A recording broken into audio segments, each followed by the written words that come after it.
And don't let the 40-year-old have no money. Mm-hmm. It's curtains. Yeah, no, I disagree with that. And it's curtains. It's no different than young Miami who's sitting up here thinking she's in control of this relationship that she has with Diddy. Mm-hmm. And it's like, you have zero control. Mm-hmm. Zero. She has zero control in that relationship. I mean, I think what you said is accurate.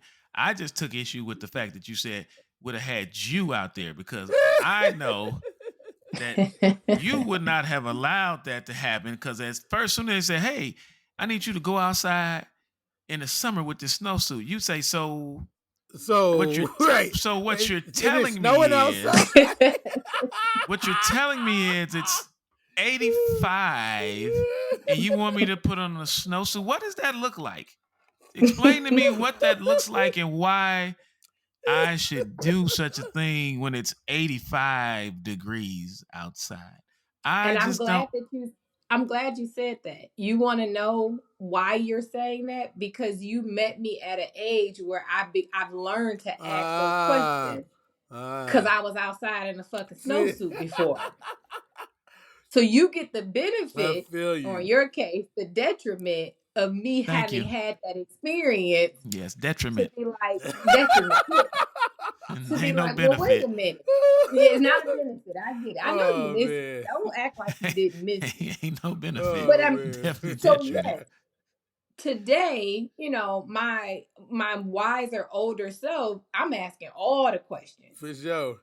She's not getting the white van for the candy no more. I'm not getting nobody van for the candy. 20 years ago, you got a Snickers? Open up. Hey, 20 years ago, she still would have said, is that a peanut Snickers or a regular Snickers? I am not certain that I like the way that it is wrapped.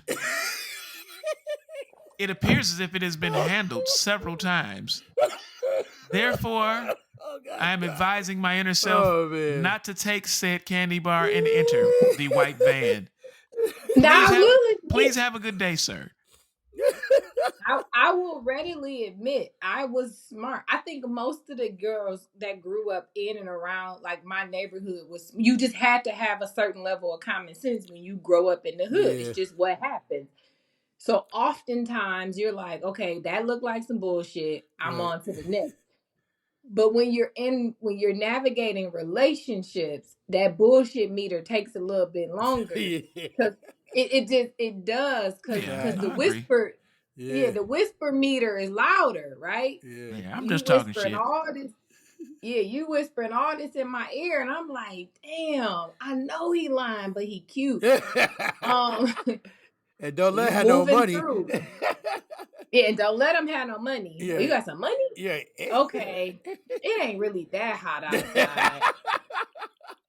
Let's see. All right. Oh, man. I mean, the snowsuit ain't that bad. I wanted to lose 5 pounds. So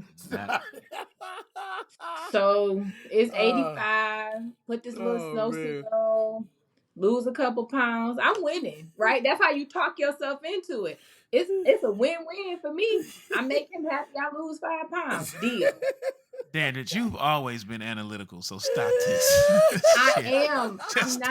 Just stop this bullshit. Oh, man. I'm sorry. I have always been. You never would have been like, yeah, well, I might be able to lose 5 pounds in the snowsuit. That never would have been said.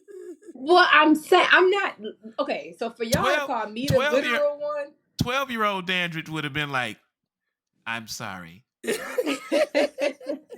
What Dendrite just said, she making herself vulnerable, saying that hey, she may have fell for it, but you and I both know she wouldn't have fell for it. Yeah, no. I may have fallen for the okie doke. Right. If I was in a dynamic, if I was 20, 21 years old with a 39, 40-year-old man who just had the power dynamic of life on top of me. But hold up, didn't you haven't you had in high school? Did you have That's Huh? why I'm speaking from Huh? See, speaking experience. from experience. And Yeah, Yeah, I'm see. yeah, speaking from yeah. experience. And I still Yes. know that you didn't do nothing crazy. Oh, but I did crazy. See. See, Okay. that's why I mean it's levels to it for sure. All right. 100%. That's all It's I'm levels saying. to the yeah, it's levels to Yeah. the crazy. So, you saying? Because I got to transition to Reesa Teesa didn't find none of those red flags, like because he was older, but he wasn't that much older. What was he? Was Nah, he they were pretty much the same. same That's a little age? bit different. Okay, Yeah, yeah. but Reese, the Oh, Reesa Teesa. yes. Reesa Teesa, Reese's Pieces, whatever the hell you want to call it. I I immediately was taken aback in video number 1 when I saw what the hell she had on her head. I'm like, what is going on here? She looked like she was in the episode of Star Wars where they were trying to get her ready. And I said, what in the world is this? And so I listened. I listened to the first episode. I did not, I will admit to everyone, I did not listen to the next 375 episodes Me neither. because I have a life that I need to Yeah, my tend to. life is ghetto. It ain't set up to me to pay attention to not too many Yeah. things for long, but I got the cliff notes Yeah, for so Me sure. I too. know pretty much what happened, because after a while, there's certain things that you don't even need to. You don't even need to watch them. Right. Last Dance, no need for me to watch that. I've heard everything now, so see, no need. So, but in this case, uh, well, I just don't. First of all, there were so many things that she said that should have immediately. So she's not young, Dan. So how about that? So she's not But young I and never was said. falling But for the banana remember, in the tailpipe. hold on. I didn't necessarily. Young isn't the only qualifier. Really, the qualifier is being Experience. inexperienced. Inexperience. Yeah. Yeah. It's the experience that is the determining factor. It's not necessarily being young. Because if she was raised, in a closed home and you only went out to go to church, she gonna get it how she lived the first moment she get out the gate, whether she 20 or 40. Is the determining factor really is about the experience. That's what I'm saying. And I'm saying when I was 20, I didn't have the experience. But I get your point. Keep going. Yeah, no, I'm just saying. So she, throughout the course of these, like I said, 372 episodes, she points out numerous things that this gentleman who she calls Legion, I forget what his actual real name is, like things that he said and did, and they just none of it lined up. It's like you just kept going deeper in the rabbit hole Mm-hmm. with evidence to the contrary. So in the grand scheme of things, it's almost like you got to be an idiot. Now, I'm not gonna call her an idiot because yes, she could have, she could have been searching for something, in which we know she was. I'm talking about from a Right. love perspective, and she Mm-hmm. felt like this was her opportunity, so she overlooked some things that she, well, in this case, I can't even just say she overlooked some things that she should have A lot of for the shit. relationship. I mean, she brought up the fact that I guess the first time they met, um, well, I won't go into all of that because a lot of people know about that the first time they met. But anyway, he told her that he played football at San Diego State Mm-hmm. and that he was working now, but he was well to do for the most part because he played arena football and he had saved quite a bit of money while playing arena football. Now No. I will debunk some of these later. I'm going to keep talking first. So he also uh, had a apartment by his job. Did not have a home. Had an apartment by his job. Uh, what else? What were some other interesting tidbits or factors or facts that he mentioned? Oh, he once her car. So the first time they met, her car broke down, right? Or she had a flat tire. He changed the flat, and blah blah blah. And then she said she was talking about how bad the car was. So he took her to all of these high end. They're like, hey, you need to get yourself a BMW. We need to get you a Beamer, or a Mercedes or blah, blah, blah, blah, blah. Right?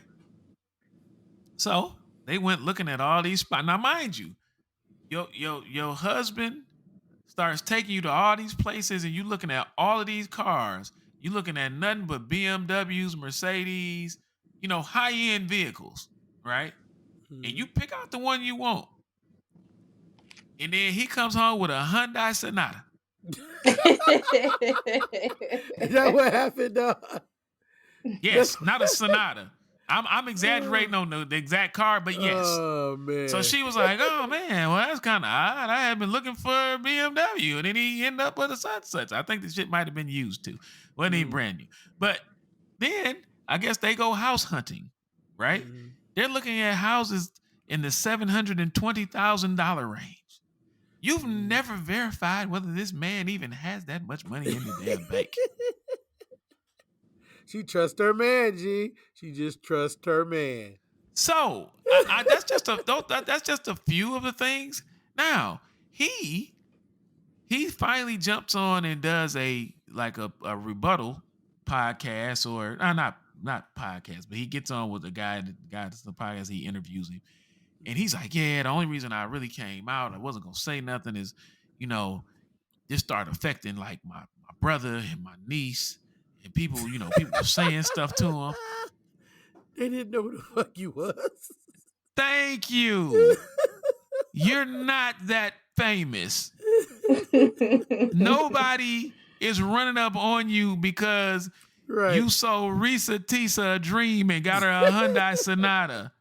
And you said you amassed a fortune playing arena football, which, by the way, everybody out there, from the former athlete, is not fucking possible to amass a fortune playing arena football. Kurt Warner was a star in the Arena League before he became an NFL quarterback. Kurt Warner made $40,000. So if you say, and by the way, he says in this podcast, yeah, I was in the Arena League. I didn't even play. I sat on the bench, but I saved my money, man. My father and my uncle taught me to save my money because they said after this is over, what you gonna do? So make sure you save your money. He started off well, and I'm gonna stop talking a second. But as you can say, this really burns my grits up. Grind your gears. Grinds my gears. He started off very believable. Like I'm saying, like if you were to meet this dude and he started talking, you'd be like, oh, okay. Like he sounded like he know what he's talking about. But then, I forgot. She went to look up his transcripts and all that too. And there was no record of him at San Diego State. No record whatsoever. He told her, I'm a private citizen, so I've listed myself as a private citizen. Therefore, there's no way my records cannot be given out. Right.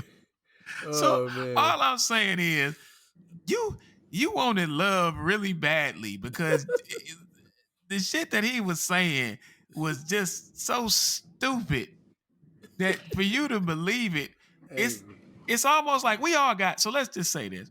We all got a friend or somebody we know that lies, that just lie their ass off.